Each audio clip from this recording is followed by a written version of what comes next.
Hello friends, EPFO news తెలుగులో అనే video ఛానల్కి మీకు స్వాగతం. ఈ వీడియోలో ముఖ్యంగా మీకు ప్రావిడెంట్ ఫండ్ సంబంధించిన సబ్స్క్రైబర్స్కి పెన్షన్ ఎలా లెక్కిస్తారనే విషయాన్ని వివరించాలని అనుకుంటున్నాను. నార్మల్గా పిఎఫ్ చందాదారులకు పెన్షను 3 రకాలుగా ఉంటుంది. ఒకటి సూపర్ యాన్యువేషన్ పెన్షను లేదా పదవీ విరమణ పెన్షన్ అంటాం. అంటే 58 సంవత్సరాలు వచ్చిన తర్వాత అప్లై చేసే పెన్షన్ని మనం సూపర్ యాన్యువేషన్ పెన్షన్ లేదా రిటైర్మెంట్ పెన్షన్ లేదా పదవీ విరమణ పెన్షన్ అని తెలుగులో చెప్తాం.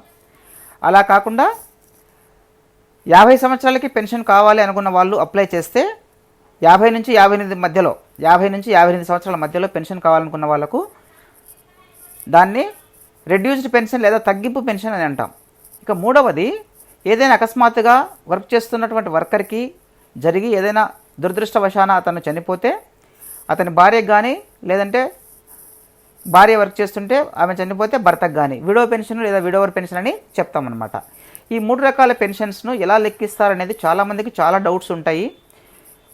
యూట్యూబ్లో అనేక రకాలైన వీడియోలు చూస్తుంటారు, నెట్లో చూస్తుంటారు, కానీ అవి ఏవి కూడాను పర్ఫెక్ట్గా లేవని నేను చూశాను చాలా వీడియోలను. అందువల్ల మీకు ఈ 3 రకాలైనటువంటి పెన్షను, పిఎఫ్కి సంబంధించిన ఈ 3 రకాలైన పెన్షను, ఒకటి సూపర్ యాన్యువేషను, రెండవదేమో తగ్గింపు పెన్షను, మూడోదేమో విడో పెన్షను, ఈ మూడింటిని ప్లస్ ఇన్ ఫ్యూచర్ వీడియోస్లలో కమ్యూటేషన్ అంటే ఏంటి, కమ్యూటేషన్ అంటే కమ్యూట్ చేసుకోవడం, 1/3వ భాగాన్ని కమ్యూట్ చేసుకొని పెన్షన్ పొందడాన్ని కానీ, తర్వాత కమ్యూటేషన్ రెస్టరేషన్, ఇలాంటివన్నీ మీకు వరుసగా వీడియోలు చేయాలనే ఉద్దేశంతో, అంటే ఎన్లైటన్ చేయాలి అందరికీ దీని గురించి వివరించాలనే ఉద్దేశంతో ఈ వీడియో చేస్తున్నాను. ఈ మొట్టమొదటి వీడియోలో నేను మీకు అసలు సూపర్ యాన్యువేషన్ పెన్షన్ లేదా పదవీ విరమణ పెన్షన్ ఎలా చేస్తారు అనేదాన్ని, ఎలా లెక్కిస్తారు పిఎఫ్ ఆఫీస్ వాళ్ళనే విషయాన్ని మీకు స్పష్టంగా విశదీకరించి ఒక ఉదాహరణతో సహా సోదాహరణంగా మీకు వివరిస్తాను అన్నమాట. సో దీన్ని మీరు జాగ్రత్తగా వింటే మీకే అర్థమవుతుంది. ఇక్కడ కొన్ని డేటా, ఏదైతే మీరు పెన్షన్ లెక్కించడానికి ఒక డేటా కావాలంటే మీ డేట్ ఆఫ్ బర్త్ ఎంత, మీ డేట్ ఆఫ్ జాయినింగ్ ఏంటి, మీ డేట్ ఆఫ్ లీవింగ్ ఏంటి, తర్వాత ఇంకా కొన్ని విషయాలు, అవన్నీ విషయాలు మీకు ఎగ్జాంపుల్తో సోదాహరణంగా నేను చెప్తున్నప్పుడు మీకు ఏ విషయాలు కంపల్సరీగా అవసరమవుతాయో ఆ వివరాలన్నిటినీ మీరు ఒక పేపర్ మీద రాసుకొని, అదేవిధంగా పిఎఫ్ ఆఫీస్ వాళ్ళు ఏ ఫ్యాక్టర్స్ని యూజ్ చేసి మీకు పెన్షన్ ఇస్తారు అనేదాన్ని కూడా మీకు చెప్తాను. కాబట్టి ఆ ఫ్యాక్టర్స్ను మీకు మీరుగా లెక్కించుకొని మీకు ఇంత పెన్షన్ వస్తుంది అని రూఢీగా లెక్కించుకోవడానికి అవసరమయ్యే విధంగా చక్కగా వివరించాలనే ఉద్దేశంతో మీ ముందుకు వచ్చానమాట. సో మొట్టమొదటిసారిగా అసలు పెన్షన్ అంటే ఏంటి అనేది చిన్న బ్రీఫ్గా చెప్తాను. పెన్షన్ ఎలా లెక్కిస్తారనేది ఇక్కడ నార్మల్గా ఏమంటే ఈపీఎఫ్ఓలో 1971 సంవత్సరంలో మొదలైనటువంటి ఒక పెన్షన్ స్కీమ్ ఉంది. అది ఫ్యామిలీ పెన్షన్ స్కీమ్ 1971 అని చెప్తారు. తర్వాత 1995 సంవత్సరంలో వచ్చిన స్కీము, అంటే మాడిఫై అయ్యి వచ్చిన స్కీమ్నే ఈపీఎస్ అంటాము, ఎంప్లాయీస్ పెన్షన్ స్కీమ్ 1995 అంటాం. ఎగ్జాక్ట్గా ఈ 2 పెన్షన్ స్కీమ్లు 1971 అనేది జాగ్రత్తగా గమనించండి, 15/11/1995 వరకు ఉండింది. సో 15/11/1995 వరకు ఏదైతే స్కీమ్ ఉందో ఆ స్కీమ్లో ఒక వ్యక్తి చేసినటువంటి సర్వీస్ను పాస్ట్ సర్వీస్ అని చెప్తారు, పాస్ట్ సర్వీస్ అంటారు ఇంగ్లీష్లో. తర్వాత 16/1/1995 నుంచి, అంటే ఈపీఎస్ పెన్షన్ స్కీమ్ ఎప్పుడైతే వచ్చిందో ఆ పెన్షన్ స్కీమ్ని 16/1/11/1995 నుంచి వచ్చినటువంటి సర్వీస్ను, లేదా ఆ డేట్ నుంచి ఇంప్లిమెంట్ అయిన స్కీమ్ కాబట్టి అప్పుడు చేసే సర్వీస్ని పెన్షనబుల్ సర్వీస్ అని చెప్తారనమాట. ఈ రెండు టర్మ్స్ మీరు జాగ్రత్తగా గమనించుకోవాలి. సో ఇక్కడ ఈ 2 టర్మ్స్ మీకు అర్థమైన తర్వాత 15/11/1995కు ఫ్యామిలీ పెన్షన్ స్కీము సీజ్ అయిపోయింది, అంటే స్టాప్ అయింది. కాబట్టి అప్పటికి మీ వేజెస్ ఎంత అనేది మీకు కావాలి ఒకటి. తర్వాత 16/11/95 నుంచి కొత్త పెన్షన్ స్కీమ్ వచ్చింది. కాబట్టి ఆ పర్టికులర్ కొత్త పెన్షన్ స్కీమ్లో మీరు డేట్ ఆఫ్ ఎగ్జిట్ అయ్యేంత వరకు వేజెస్ కూడా ఉంటాయి మీ దగ్గర. ఇందులో ఈ పీరియడ్లో 16/11/1995 తర్వాత ఏదైతే సర్వీస్ ఉందో ఆ సర్వీస్లో ఎప్పుడైనా కంట్రిబ్యూషన్ చేయకుండా ఉంటే కనుక దాన్ని నాన్ కంట్రిబ్యూటరీ పీరియడ్ అంటాము, అది కూడా మీకు దగ్గర ఉండాలి. సో ఈ వివరాలన్నీ మీకు దగ్గరగా ఉన్నప్పుడు ఫాస్ట్ సర్వీస్ బెనిఫిట్ ఎలా క్యాలిక్యులేట్ చేస్తాము ఒకటి. తర్వాత 16/11/1995 తర్వాత ఈపీఎస్ పెన్షన్ స్కీమ్ ఏదైతే ఉందో ఆ పెన్షన్ స్కీమ్లో మీరు ఎంటర్ అయిన తర్వాత నుంచి మీరు డేట్ ఆఫ్ రిటైర్మెంట్ అయ్యేంత వరకు పెన్షన్ ఎలా లెక్కిస్తారు, అవి 2 కలిపితేనే మీకు మొత్తం పెన్షన్ ఎంత అనేది మీకు రూఢిగా తెలుస్తుంది అనమాట. సో ఇక్కడ 16-11-90 తర్వాత ఏదైతే ఈపీఎస్ పెన్షన్ స్కీమ్ ఉందో ఆ పెన్షన్ స్కీమ్ను కూడా మళ్ళీ 2 రకాలుగా విభజించారు. ఒకటి ఏంటంటే మన 2014 సంవత్సరము ఆగస్టు 31వ తేదీ వరకు 6,500 వేజ్ సీలింగ్ ఉండింది. అప్పటి వరకు ఒక రకంగా పెన్షన్ లెక్కించాలి. తర్వాత సెప్టెంబర్ 1, 2014 తర్వాత వేజ్ సీలింగ్ పెరిగిందనమాట. పెరగడం వల్ల అప్పుడు ఏమవుతున్నది, ఇలా పెరగడం వల్ల అప్పుడు ఇంకొక రకమైన లెక్కింపు చేయాల్సి ఉంటుంది. అంత ముందు వరకు అంటే 31/8/2014 వరకు లాస్ట్ 12 నెలల యొక్క యావరేజ్ వేజెస్ తీసుకునేవాళ్ళు. అలా తీసుకోవడం వల్ల అప్పటి వరకు పెన్షన్ సపరేట్గా లెక్కించాలి. తర్వాత 1/9/2014 అంటే సెప్టెంబర్ 1, 2014 నుంచి మీరు ఏదైతే పెన్షన్ లెక్కిస్తారో దానికి మాత్రము లాస్ట్ 60 నెలల యావరేజ్ శాలరీస్ని తీసుకొని పెన్షన్ లెక్కించాలి. పెన్షన్ లెక్కింపు దేని మీద ఆధారపడుతుంది మెయిన్ అంటే, ఒకటి మీరు చేసినటువంటి సర్వీస్ కాలం, ఒకటి ఎన్నేళ్ళు చేశారు, పాస్ట్ సర్వీస్లో ఎన్నేళ్ళు చేశారు, అప్పుడు మీరు ఆ సర్వీస్ ఎండింగ్లో మీ జీతం ఎంత, అది ఈ రెండింటి మీదనే ఆధారపడుతుంది అనమాట. అదేవిధంగా పెన్షన్ స్కీమ్లో మీ టోటల్ సర్వీస్ ఎంత, మీరు లాస్ట్ 12 నెలల యొక్క యావరేజ్ జీతం ఎంత దాని మీద. తర్వాత 31/8/2014 తర్వాత కూడా మీ టోటల్ సర్వీస్ ఎంత, దాని తర్వాత మీ యొక్క average wages 60 months average wages ఎంత, ఈ వీటి మీద ఆధారపడుతుంది. సో ఈ 3 రకాలు మీకు స్పష్టంగా అర్థమై ఉంటే కనుక నేను ఒక ఎగ్జాంపుల్ మీకు తీసుకొని చెప్పాలనే ఉద్దేశంతో ఇక్కడికి వచ్చాను. సో జాగ్రత్తగా ఈ ఎగ్జాంపుల్ని మీరు గమనించండి. ఇక్కడ ఒక వ్యక్తి డేట్ ఆఫ్ బర్త్ 2/5/1961, తర్వాత డేట్ ఆఫ్ జాయినింగ్ వచ్చేసి 1/10/1994. అంటే దాదాపు ఎన్ని సంవత్సరాల తర్వాత, 61 అంటే 71, 81, 31, 33 సంవత్సరాలప్పుడు అతను జాయిన్ అయ్యాడు. అతను 2019 1/5/2019కి 58 సంవత్సరాలు అవుతాయి, అంతే కదా. 2/5/61కి 58 సంవత్సరాలు కలుపుకుంటే 1/5/2019 కల్లా అతను రిటైర్ అవుతారు. 2వ తేదీ నుంచి 2/5/2019 నుంచి అతని యొక్క పెన్షన్ మొదలవుతుంది. ఇక్కడ మనకు పెన్షన్ క్యాలిక్యులేట్ చేయడానికి కావాల్సిన డేటాబేస్ అంతా ఇక్కడ నేను ఇచ్చాను. సో ఈ వ్యక్తి యొక్క పెన్షన్ క్యాలిక్యులేషన్ ఎలా చేస్తామంటే, అతను ఫ్యామిలీ పెన్షన్ స్కీము ఎండ్ అయిపోయిందని చెప్పాను కదా ఒక డేట్న 15/11/95కి ఎండ్ అయిపోయింది. సో అప్పటి వేజెస్ ఎంత అనేది ఇక్కడ చూపించారు. 2,000 జీతము ఆ టైంలో ఉంది 95లో అతనికి, అంటే 2,000 జీతం మీద పెన్షన్ కంట్రిబ్యూషన్ చేస్తూ ఉన్నాడు. అప్పటికి ఫ్యామిలీ పెన్షన్ స్కీము ఎండ్ అయిపోయింది. తర్వాత 16వ తేదీ నుంచి 16/11/95 నుంచి ఈపీఎస్ అంటే ఎంప్లాయీస్ పెన్షన్ స్కీమ్ మొదలైందనమాట. ఈ ఎంప్లాయీస్ పెన్షన్ స్కీమ్ మొదలైనప్పుడు ఎప్పటి వరకు అది ఆగస్టు 31, 2014 వరకు ఈ పెన్షన్ స్కీమ్లో 6,500 ఎందుకంటే 1/9/2014 నుంచి వేజ్ సీలింగ్ పెరిగింది కాబట్టి 31/8/2014 వరకు అంత లాస్ట్ 12 మంత్స్ యావరేజ్ వేజెస్ కూడా మనకు అవసరం అవుతాయి. దాని వేజెస్ ఇక్కడ 6,500 ఈ వ్యక్తికి, అంటే 6,500 మీద కంట్రిబ్యూట్ చేస్తూ ఉన్నాడు అతను ఎప్పటికీ 31/8/2014 కల్లా.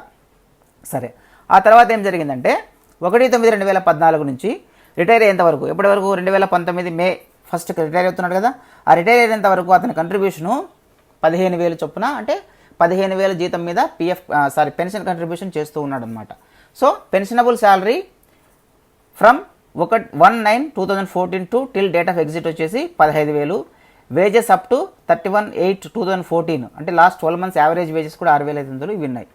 తర్వాత ఇతను 31/8/2014 వరకు నాన్ కంట్రిబ్యూటరీ పీరియడ్, అంటే కొన్ని రోజులు ఒక 100 రోజులకు అతని కంట్రిబ్యూషన్ ఇవ్వాలి, అంటే అతను లీవ్లో ఉన్నాడో ఏదో సంథింగ్ జరిగింది, కంట్రిబ్యూషన్ నాన్ కంట్రిబ్యూటరీ పీరియడ్ కూడా ఉందన్నమాట 100 రోజులు.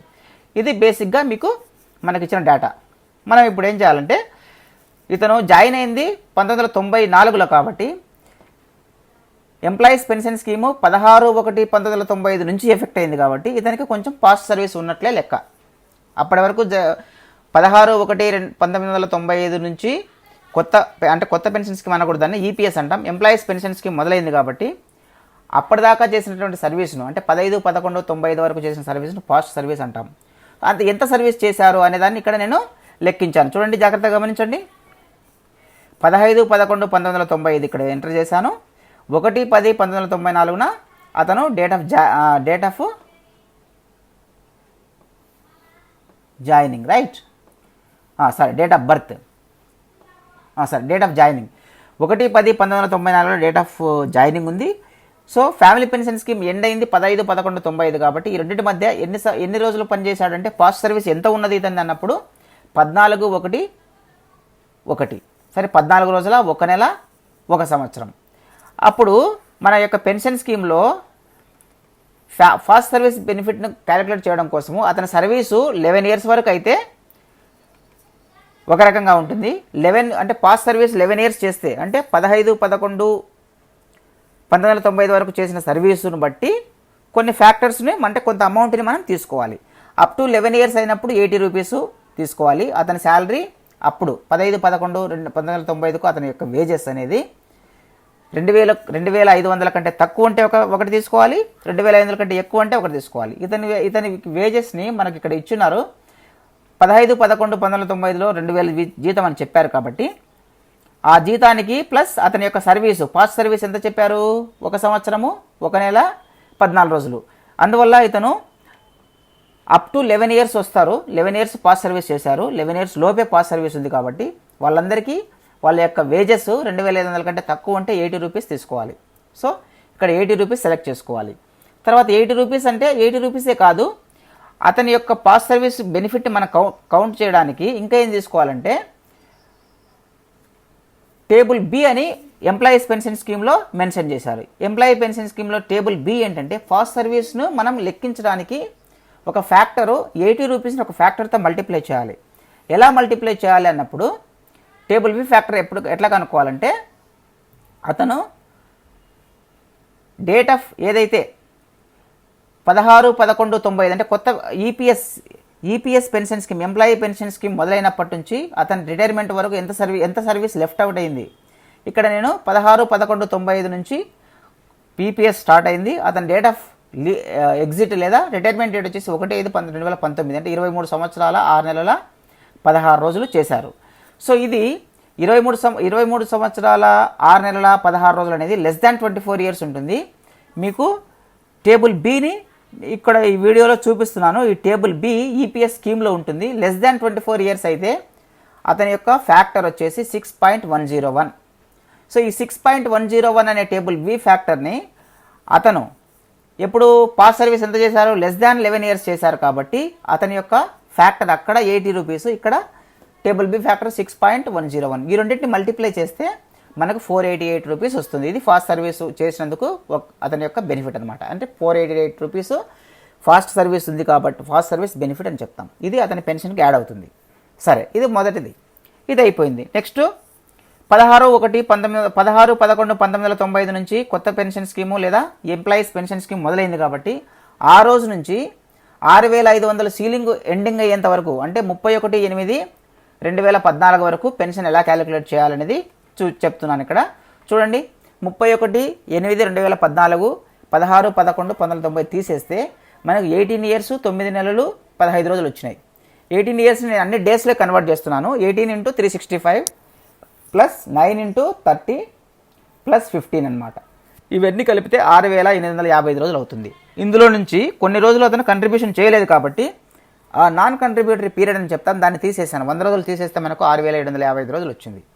ఇతని టోటల్ సర్వీసు ఇప్పుడు ఇక్కడ ఆల్రెడీ 18 ఇయర్స్ ఇక్కడ ఉంది. తర్వాత పాస్ట్ సర్వీస్ ఎంత ఉన్నది, 1 సంవత్సరము 1 నెల 14 రోజులు ఉంది. ఈ రెండు యాడ్ చేస్తే మనకు ఎంత అవుతుంది, ఒక సంవత్సరము 94 నుంచి మొదలుపెట్టాడు కదా సర్వీసు, 1/10/1994లో జాయిన్ అయినాడు కాబట్టి రిటైర్ అయ్యేసరికి ఎంత అవుతుంది అతని సర్వీస్ అన్నప్పుడు మోర్ దాన్ 20 ఇయర్స్ ఉన్నది సర్వీసు. అవునా?